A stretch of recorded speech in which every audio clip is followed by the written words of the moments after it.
지난주에 어떤 그 잡지사에서 저한테 인터뷰를 하는 중에 그 설교에 가장 영감을 많이 주는 그 설교가 다른 분들 누구시냐고 저한테 물어보더라고요. 근데 저는 솔직히 말해서 다른 분들 설교를 별로 안 듣거든요. 근데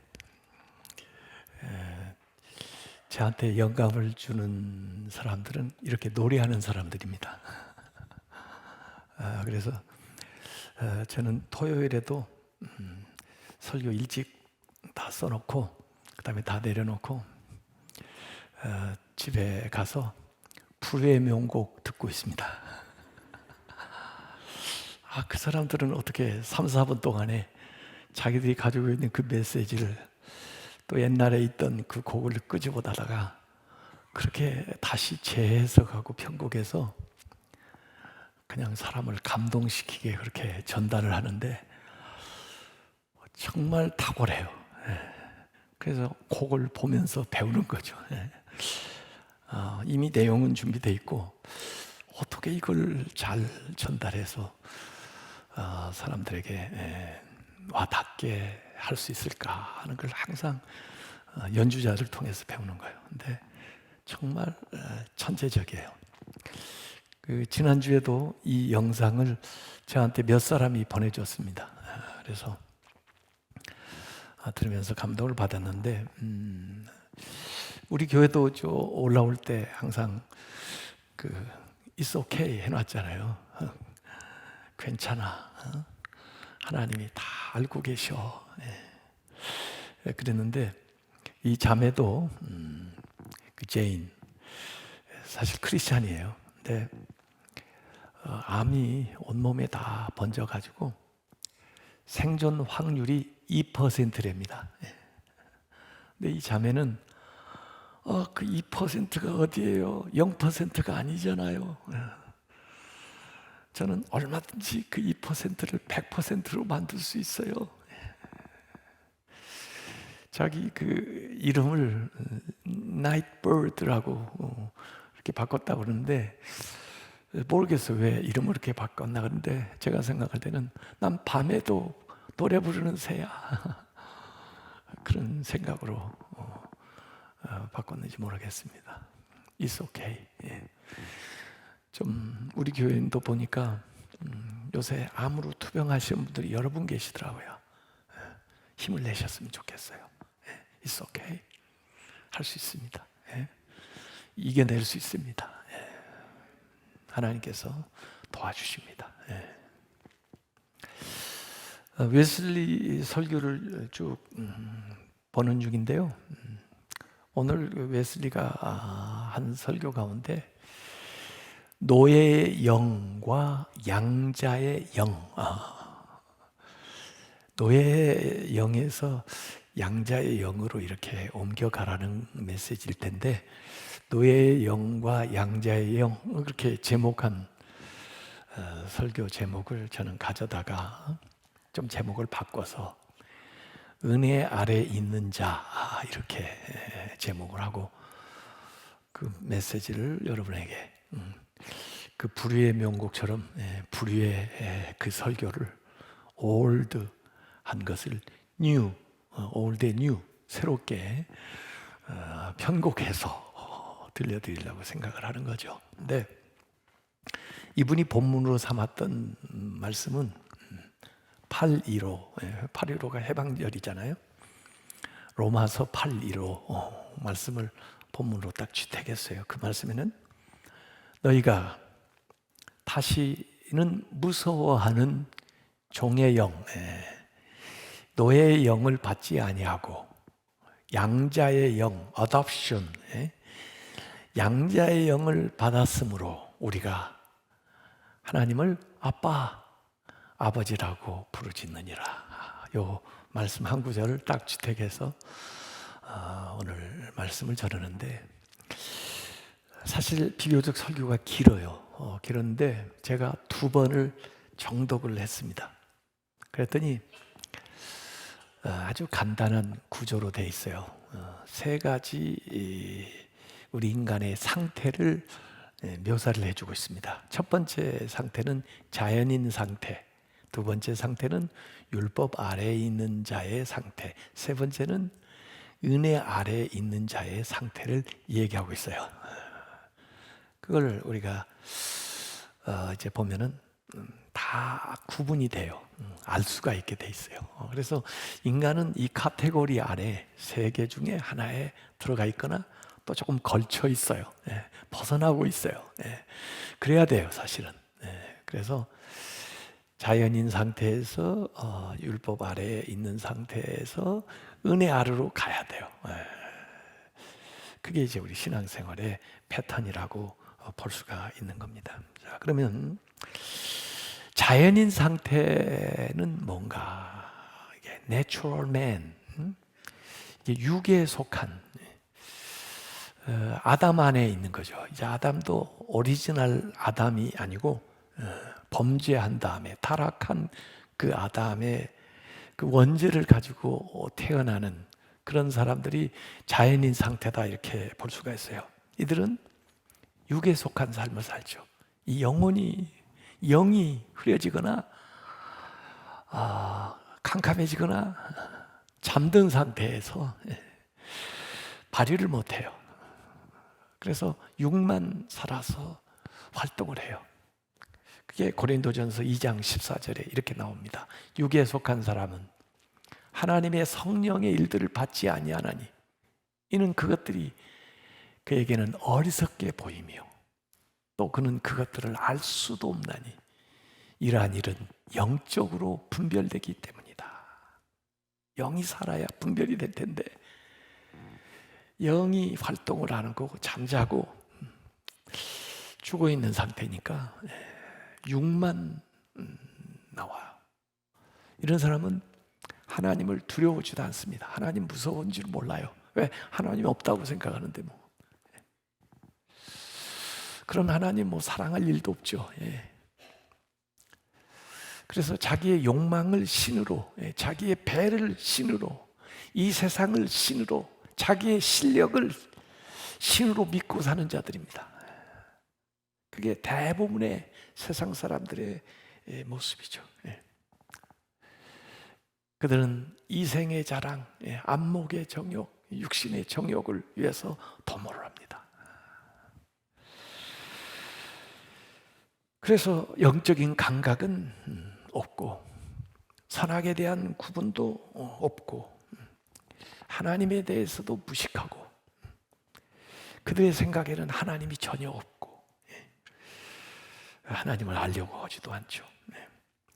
대개 이 에피큐리안이라고 여기 웨슬리가 표현을 하면서 나는 조금 그런데 그리스도인 가운데도 에피큐리안이 있다 이렇게 얘기하고 있어요. 에피큐리안은 원래 쾌락주의자들이거든요. 이들은 그냥 글쎄요, 하나님 믿는 사람들 가운데도 그런 사람이 있나. 근데 하여간 하나님에 대해서도 제가 이 디베이트 논쟁을 하면서 보니까 어떤 사람은 그래요. 자기는 하나님 안 믿는다고 그러면서 그래, 당신이 말하는 것처럼 하나님이 있다고 하자. 천국도 있다고 하자. 근데 자기가 생각할 때는 그 하나님은 선한 분이고 자비로운 분이니까 아무도 지옥 보낼 것 같지가 않대요. 다 천국 보낼 것 같대요. 있다면. 그게 에피큐리안이죠.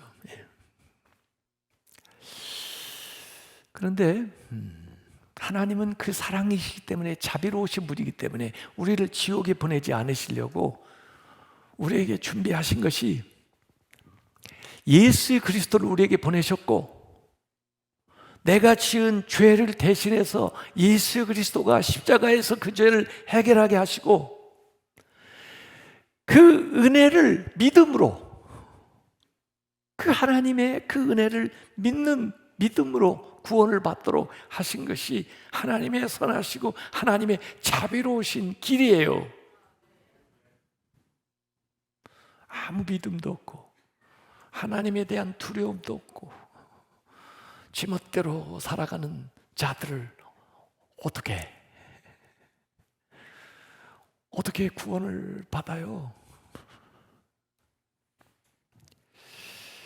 그래서 이들이 아주 비현실적인 하나님에 대한 생각을 하고 있고, 자비에 대한 개념도 그렇고, 죄에 대한 개념도 그렇고, 심판에 대한 개념도 그렇고, 천국에 대한 개념도 그렇습니다. 예. 하나님을 믿지 않으니까 나름대로 평안하다고 하는데, 그들이 평안하다, 평안하다 하는 것은 다 거짓 평화입니다. 평화로운 적이 없었어요. 그들은 무절제하고 방종하면서 살아가면서 하나님이 주신 온갖 좋은 선물들을 오용을 합니다. 음식 좋죠. 음식을 좋은데 사실 음식을 통해서 영양을 골고루 섭취해서 건강하게 이렇게 살아가는 것이 음식을 섭취하는 이유인데, 우리가 어느 때부터 음식을 즐거움을 위해서 음식을 이렇게 섭취하다 보니까 즐겁기는 한데 몸에 해로워요. 그래서 그 음식 때문에 오히려 건강을 해쳐요.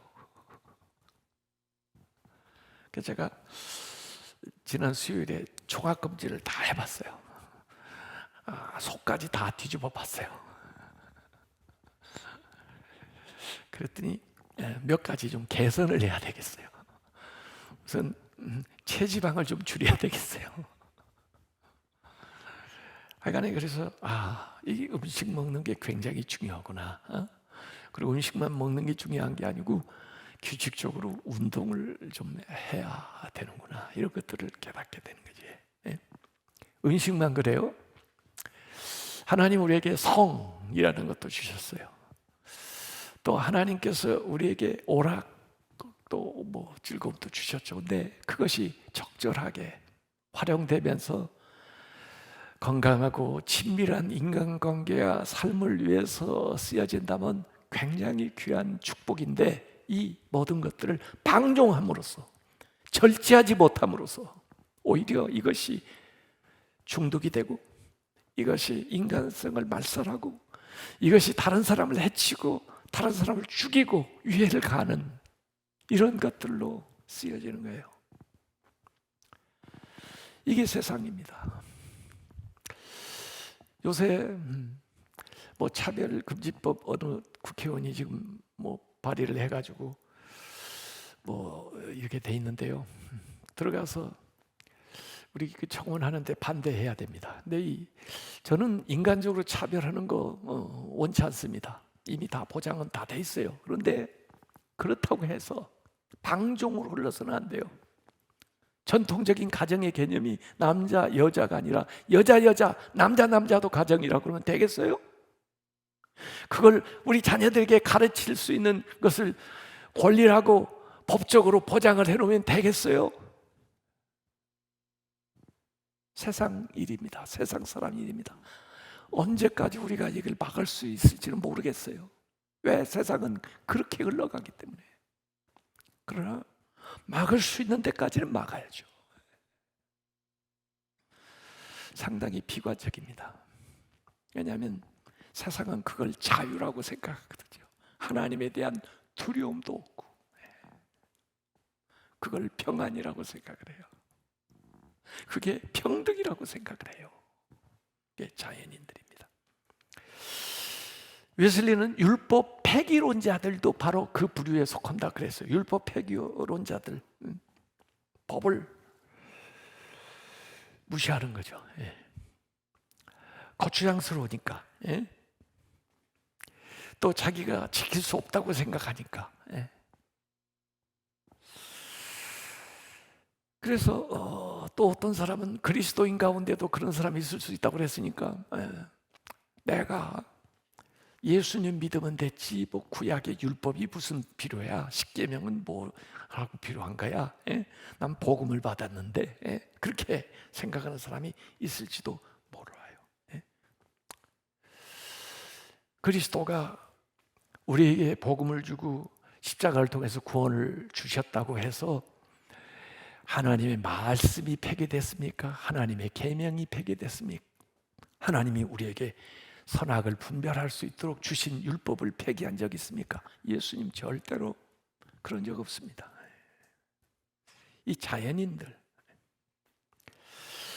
자, 이 자연인들이 애굽에서 해방이 돼가지고 가나안을 향하는 중에 이제 광야에 나왔는데 거기 모세를 통해서 하나님이 율법을 주셔요. 십계명을 주셔요. 그래서 이들이 율법 아래 살아가게 됩니다. Under the law.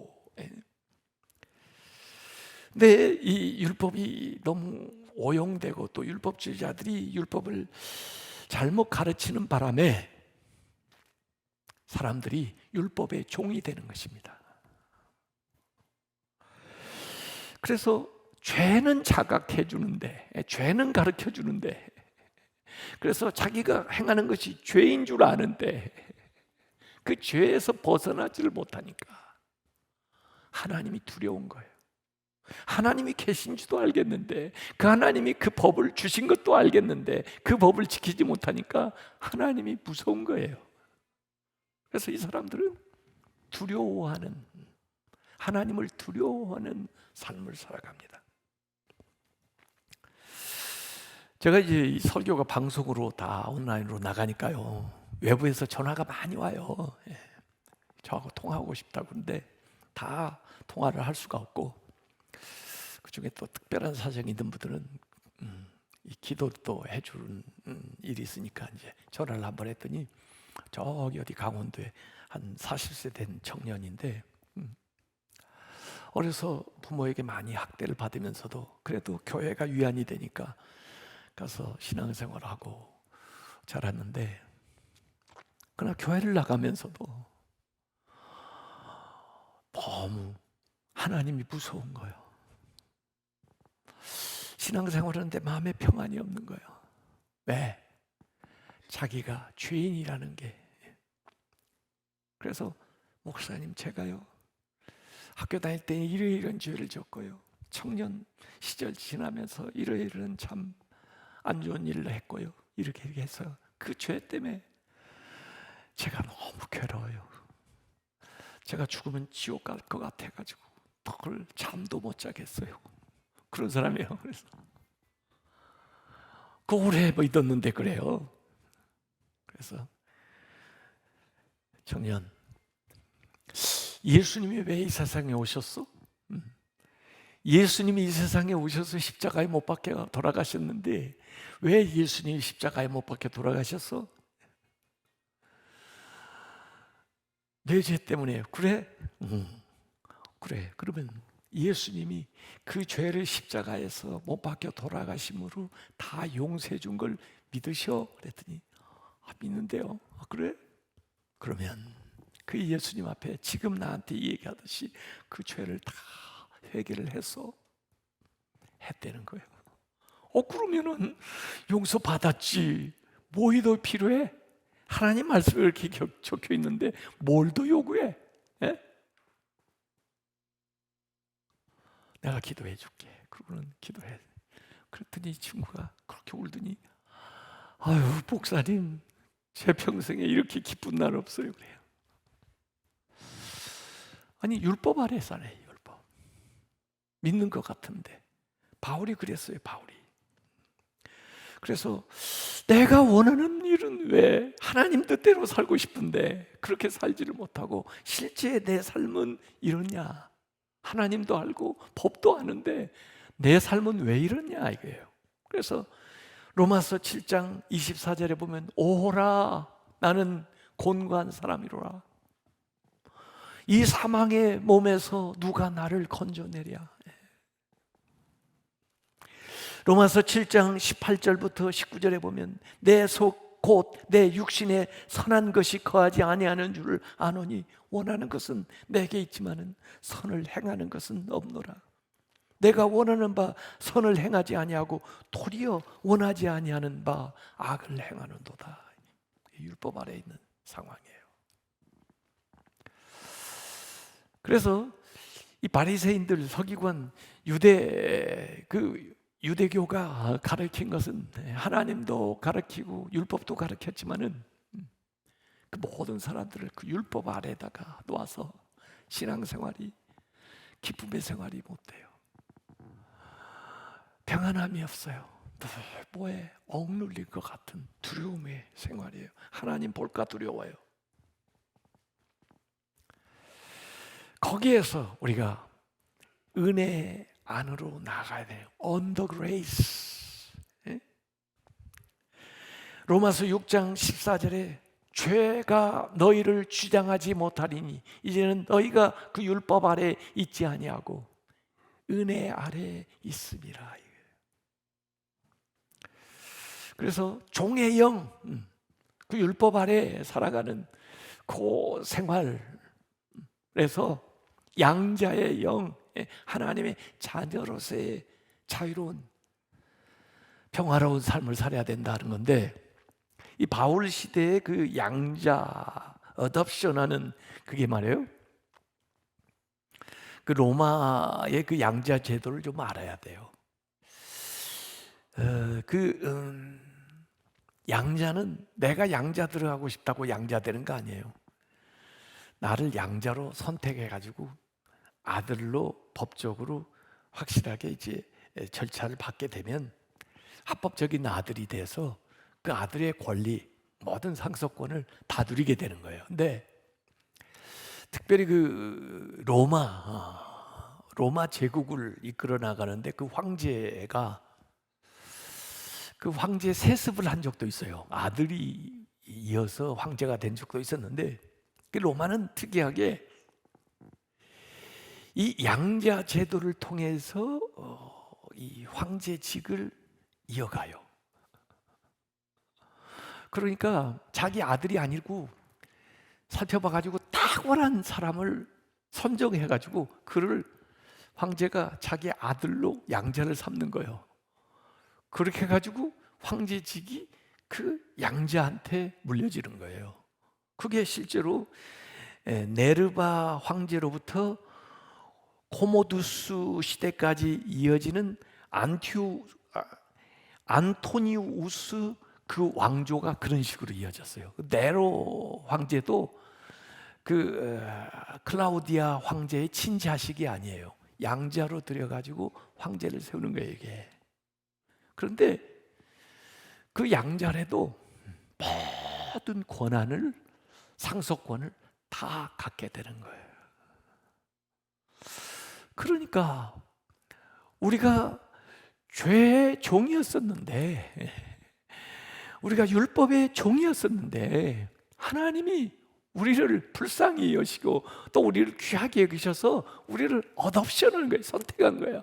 그래가지고 하나님의 아들이라, 그래서 우리가 하나님을 아빠, 아버지라고 부르요. 그게 양자의 영을 받은 자들이에요. 그 아빠라고 부르는 것은 친밀한 거예요. 그래서 은혜 아래 살아가는 사람의 특징은 뭐냐면 하나님을 두려워하는 게 아니고 하나님을 사랑하는 거예요. 그래서 이제 이 세 개의 상태를 우리가 진단해 볼 수 있어요. 우리의 영적 상태가 어디에 놓여있냐? 자연인은 하나님을 알지도 못하고 살기 때문에 하나님을 두려워하지도 않고 사랑하지도 않네요. 이게 자연인. 그러면 율법 아래 있는 사람은 하나님을 알지만 두려워해. 은혜 아래 사는 사람은 하나님을 알고 하나님을 사랑해요. 어디에 속해 있어요? 자연인은 세상만 사랑하고 살아가요. 그러나 은혜 아래 있는 사람은 세상보다 하나님을 사랑하고 살아가요. 어디에 속해 있어요? 그래서 우리는 하나님의 영, 성령이 인도하는 삶을 삽니다. 로마서 8장 14절에 무릇 하나님의 영으로 인도함을 받는 사람이 곧 하나님의 아들이라. 양자의 영을 받았으니까 그 영으로 우리가 인도함을 받아요. 8장 1절 2절에 보면 로마서에 그러므로 이제 그리스도 예수 안에 있는 자에게는 결코 정죄함이 없나니, 율법 안에 있으면 정죄를 계속 하니까 두려웠는데 이는 그리스도 예수 안에 있는 생명과 성령의 법이 죄와 사망 그 율법의 법에서 너희를 해방하였습니다. 그래서 성령을 따라가다 보면 율법의 요구를 충분히 이루고도 남아요. 그래서 로마서 8장에 보면요, 이 영들이 교통을 하는데 하나님의 영, 그리스도의 영, 성령이 우리의 영과 더불어 교통을 해요. 그 삼위일체 하나님의 영이 우리의 영을 성령께서 이끌어 주시면서 우리의 영안이 열리고 우리의 영적인 힘을 얻게 되고 그 성령 안에서 기쁨과 능력을 받게 돼서 죄를 이기게 되는 거예요. 은혜 안에 살아가는 사람이 온전한 신앙생활을 하려면 성령을 충만하게 받아야 되는 거예요. 그래야 죄를 이길 수가 있는 거예요.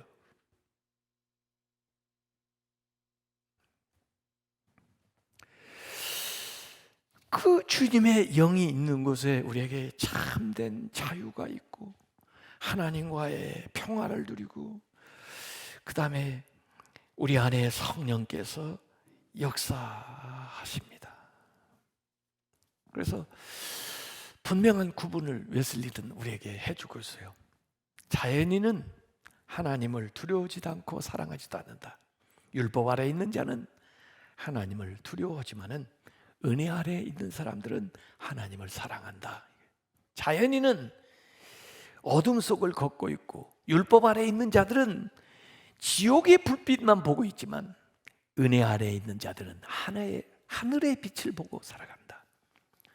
죽음 속에 잠자는 자는 거짓 평화를 가진 자이고 깨어나 율법 아래에 있는 자는 평화를 누리지 못하고 있는 것이고 은혜 아래에서 믿는 사람은 하나님이 주신 평화를 경험하고 산다. 자연인은 방종이라고 하는 망상적 자유를 가지고 있지만 율법 아래에 있는 자들은 노예의 속박에 매여 있지만 그리스도인은 하나님의 자녀로서의 자유를 누린다. 자연인은 무지함 속에 잠자고 있고 율법 아래에 있는 자는 두려움에 사로잡혀 있고 그리스도인은 두려움에서 자유로워졌을 뿐만 아니라 죄로부터도 자유로움을 누린다는 거예요. 자연인들은 의도적으로도 죄를 짓고 율법 아래에 있는 자들은 의도는 그렇지 않았는데 죄를 짓고 하나님의 자녀들은 의도적으로 죄를 짓지 않으면서 자기를 지킨다는 거예요. 여기서요, 제가 와도 좀 어려운 게 하나 딱 발견돼요. 웨슬리는요, 정말 은혜 아래에 있는 사람은 죄를 짓지 않는다고 그랬거든요. 그렇죠. 은혜 아래에 있는 순간에 어떻게 죄를 짓겠어요? 근데 우리는 왔다 갔다 해요. 이게 관계성 속에서 섞여 있어요. 자연인 상태에서 율법 아래에 있는 상태를 왔다 갔다 해요. 섞여 있어요, 이게. 빨리 넘어와야 돼요. 근데 율법 아래에 있는 것과 이 은혜 아래에 있는 것도 섞여 있어요. 왔다 갔다 해요. 그래서 은혜 아래에 살아가면 의도적으로 죄를 짓지 않는다는데, 의도적으로 죄를 짓지 않는다는 거 그거예요. 내가 의식하면서 죄인 줄 알면서 죄를 짓지 않는 거. 몰라서 죄를 짓는 건 뭐 어떡하겠어요. 또 어떤 상황에서 또 다른 사람들과 같이 있는 곳에서 자기도 무지한 가운데 죄의 어떤 일들이 벌어진 것에 대해서 나중에 자각하게 된 거 어떡하겠어요. 근데 내가 어떤 일에 대해서 의지적으로 죄를 짓는 적이 있느냐 없느냐예요. 있죠. 그건 아직도 우리 안에 죄성이 남아있기 때문에 그래요. 그러니까 어떻게 해야 돼요? 성령의 인도하심을 받아야 된단 말이에요. 잠시 그때 성령께서는 내 마음속에 감동을 주셨는데 그것을 소멸했다고요. 내가 그걸 모르겠어요.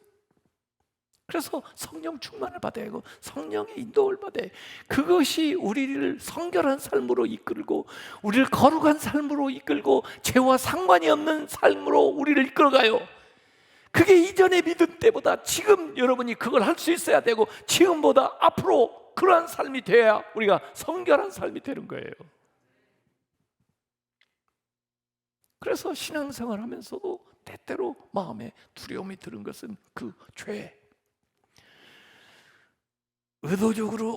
의도가 순수해서 짓는 죄가 없어야 되는데 거기에 대한 갈등이 우리에게 남아있기 때문에 그런 거죠. 제가 요새 이제 코로나 상황을 가만히 보면요, 나라들이 이렇게 쫙 보여요. 아무리 지금 유럽, 미국 백신 많이 맞아도 여전히 확진자가 우리보다 많아요. 왜 그런지 아세요? 그런 하여간 개인의 자유의 가치를 최고로 여기는 거예요. 자유 규제하지 마라. 코로나 걸리는 것도 내 자유다. 왜 못 모이게 하냐? 왜 못 가게 하냐? 폭동이 일어날 정도. 그러니까 국가가 그걸 어떻게 통제할 방법이 없어요. 네. 자유인이죠. 근데 그 위험성은 본인도 알 텐데. 예? 그러면 통제가 잘 되는 나라, 북한 몇 명 확진자 나오는지 아시겠어요? 없다고 하니까 그냥 믿어야 되는 건지 모르겠어요. 중국 통제된 사회, all stop, 움직이지 마. 완전 움직이지 말라고 하고 한 2주만 지내보세요. 그 다음에 걸린 사람만 뽑아내보세요. 하여간에 그런 상황입니다. 자연인 율법 아래 어떻게 해야 되나요? 저도 이 총회장 하면서 보니까 종교는 자유인데 헌법에 보장하고 있는데 왜 못 모이게 하느냐? 이러는데 그거 가서 얘기하라는데 그거 모르는 사람이 어디 있어요? 네. 그게 이 코로나 상황 속에서 어떻게 우리의 자유와 또 우리가 스스로 통제하는 것이 조화롭게 될 수 있는가? 그 선을 찾아내는 것이 고민이에요. 그게 우리 교회가 하는 일이고 우리가 지금까지 교단에서 한 일이에요. 그리고 나름대로 나라에서도 하고 있어요. 그 차이입니다. 어떤 것이 좋은지는 알아서 선택하세요. 가서 유럽에 가서 사시든지 북한에 가서 사시든지 여기서 사시든지 알아서 하세요. 어느 정도 우리나라를 그런 정도의 지금 합의가 이루어진 그런 자율과 통제를 적절히 하는 거죠. 그래서 우리의 신앙생활이 은혜 아래 있는 신앙생활이 돼야 되는데 문제는 죄, 과거의 죄를 다 용서해 주셨어요. 믿습니다. 지금도 우리가 죄와 싸우고 있습니다. 그런데 죄를 이길 수 있는 능력을 주셨어요. 성령께서 우리 안에 역사하시면 얼마든지 이깁니다. 근데 문제는 이 성령의 역사보다 내 의지가 여전히 살아남아서 의지적으로, 의도적으로 지는 죄가 문제예요. 그게 내가 신앙생활 안에서도 갈등을 가져오고 있는 거죠. 그래서 성령 충만을 구해야 되고 성령의 감동하심과 인도하심을 따라야 돼요. 양자의 영을 받았으면 그 영의 인도함을 따라 우리가 나아가야, 성령의 역사를 따라 우리의 영이 부합해서 나아가야 화평함을 이루고 하나님의 은혜의 역사를 우리에게 이루어 나가는